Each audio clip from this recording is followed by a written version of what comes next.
So despite maxing out my stocks and shares ISA allowance every single year for the past 5 years, I still extensively use my Trading 212 Invest account and many other general accounts from different providers. So why do I do that? There are some tax benefits of using something like the Trading 212 Invest account after you have maximized your stocks and shares ISA allowance. However, investing outside of a stocks and shares ISA means that you might be liable to be paying taxes, and a lot of people don't know where to start when doing that. So in this video, I'm going to go through my Trading 212 Invest account and show you some tools that Trading 212 has in order to better calculate how much tax you have to pay at the end of the tax year. Now, I have to make this very clear that I am not a tax advisor nor a financial advisor. So anything that I do say may be subject to change, and tax circumstances differ from individual to individual. So I'm going to just show you what they might be for me. And remember, consult a tax professional if you're unclear. So just before this is my Trading 212 stocks and shares ISA. And remember, whatever is in a stocks and shares ISA, no matter how big it grows, as you can see, mine has grown quite big. You do not have to pay any taxes. You don't have to declare this as taxes. So just remember that if you want to maximize your tax-free allowance, it's probably best that you invest into something like a stocks and shares ISA. So this is my Trading 212 Invest account. As you can see, I've had many ups and downs in my account. This is because I use this outside of a stocks and shares ISA. I save up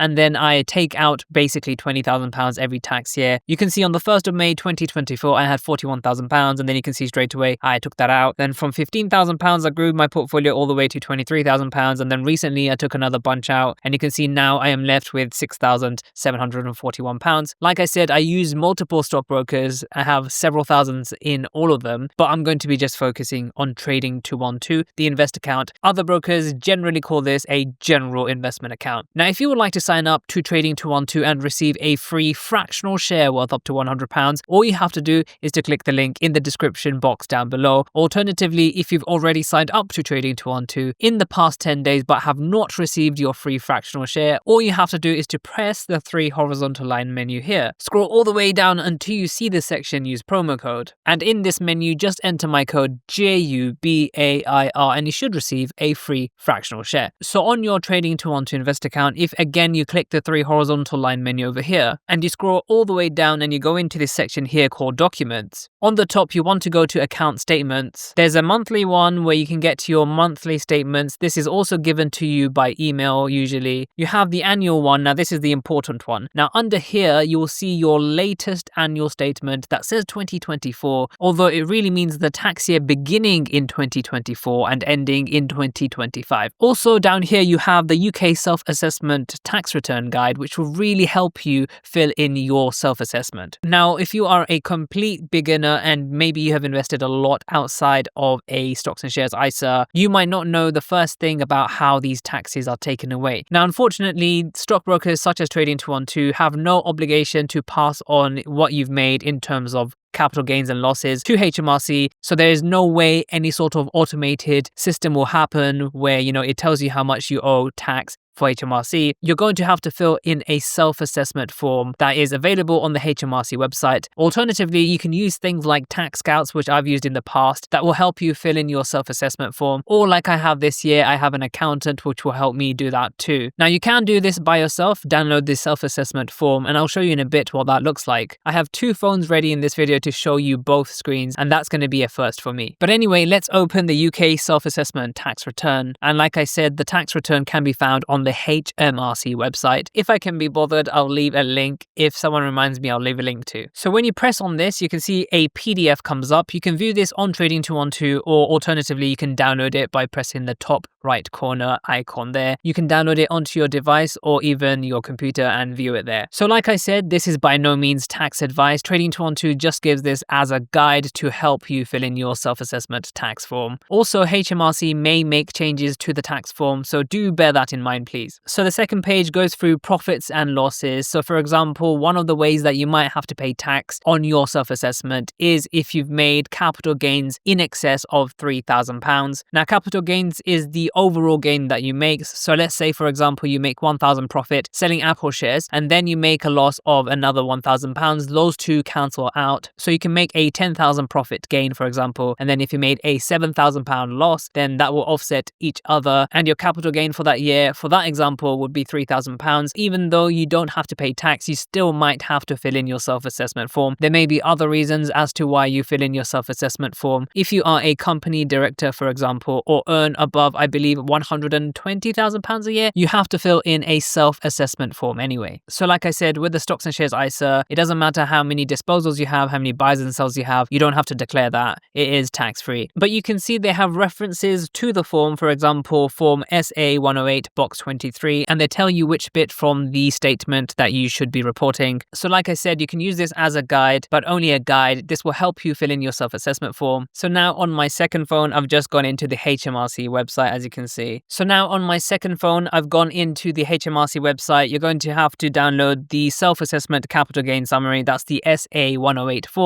This is essentially your capital gain summary. So if I just download that, you can see a number of forms. The first one is for residential property and carried interest. Our Trading 212 guide says to go on SA 108 box 23. So let's go to that. You can see the second one is for crypto assets. Of course, on Trading 212, you can't do that. The third section is for other properties, assets and gains. So it would actually be the fourth one, which is listed shares and securities. As you can see, box number 23 is the number of disposals. If you look on the Trading 212 screen now, you can see they tell you about the unlisted shares, listed shares, box 23 for the listed shares, box 31 for the unlisted shares. And for each type, you can see which box you have to put into that. So it makes it really, really easy to fill in your self-assessment form yourself. So now going back to our Trading 212 app, we can see we want to download the annual statement 2024. That's for the previous tax year. That's what I want to do. So if I click into that, it will open it. So this is my annual statement for the tax year beginning in 2024 to 2025. As you can see, my realized profit and loss for that tax year was £2,932. So very close to that threshold. You can see my profit was £2,932. My loss was only 10 pence and the adjustment 32 pence. You can also see the dividends paid out. So that's the second tax you may be taxed on if you exceed the dividend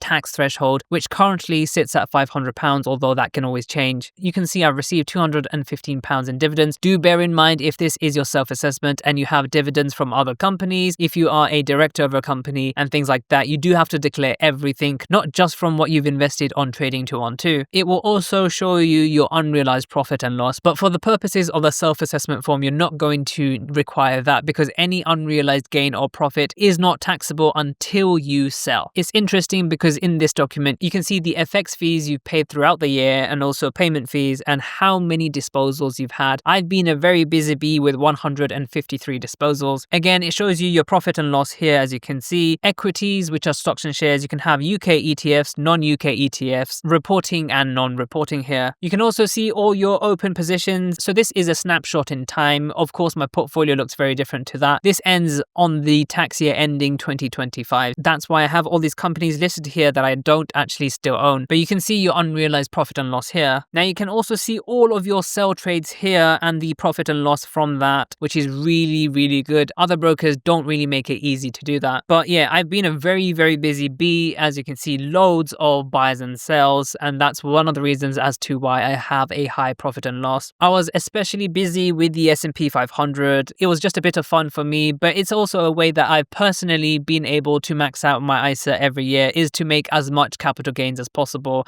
by, trying to time the fluctuations of the market. Of course, something I don't recommend, but I've had personal success in. But you can see for each trade, the profit and loss was really small, but that's how I've been able to do it. For example, some are big, like £88, some are £2, some are £4, some are just 80 pence. Most of them around £10, and those add up to around £3,000 per year. You also get a dividend overview, as you can see where your dividends came from. For example, some of mine came from Germany, Sweden, a lot from the UK, France, Spain, US and Netherlands. This will help you with your self-assessment form to fill out that. And then it will show you all your dividends that you received and all the details that you need to fill in your self-assessment form. Now, the third way that you might have to pay tax is interest on your cash. If you are a basic rate taxpayer, you do get a personal savings allowance of £1,000. If you are a higher or additional, this drops down to £500. and 0 respectively. So as a higher or potentially additional rate taxpayer last year, I probably don't have much of a personal savings allowance, so I might have to pay tax on that. So this document will give you an easy way to show the 3 major taxes that we have as UK investors. That's capital gains tax, dividends tax, and interest on cash tax. And Trading 212 even has a glossary here that you can see the terms and their definitions. For example, realized profit and loss, average price, result, payment fees, FX fees, everything like that. You can have it all in one place. So make sure to check out some of my other videos, and I'll see you in the next video.